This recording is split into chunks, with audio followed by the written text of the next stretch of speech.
kwankwaso ilimi gidan kowa. Kwamarat Amina Abdul Salam. Assalamu alaikum. Sunana Adawiya Umar. Duk da iyayena sun kasance talakawa, ba su dora min talla ba, sakamakon burin da suke da shi a kaina na ganin nayi karatu. Tabbas burinsu ya cika sakamakon samun jajirtaccen gwamna a wancan lokacin, wato Dr. Rabi'u Musa Kwankwaso.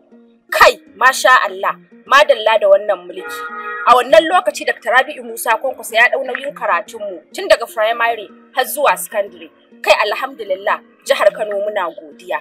A wannan karan ma, ko in ce a karo na biyu, ya ɗauko halastastan ɗansa, wato injiniya Abba Kabir Yusuf, ya bashi wannan dama. Injiniya Abba Kabir Yusuf ɗan halak ya ɗora a gurin da mai gidansa ya tsaya, gurin ganin cewa 'ya'yan talakawa su ma ba a bar su a baya ba. Abba Kabir Yusuf ya ɗora a wurin da Dr. Rabi'u Musa Kwankwaso ya bari. Kai madalla da wannan mulki.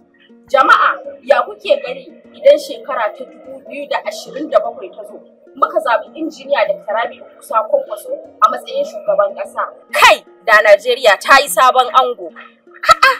Kai ana bikin wasu, aka ce wai babu zanin fita. Masha Allahu. To, da ilimi dai ya samu karɓuwa. Najeriya ina taya mu murna. Wannan saƙo ne daga Umar Haruna Doguwa, kwamishinan ilimi na jihar Kano. Masha Allah. Abba kana kishi kana ka daude nan ni ba jiyau ba.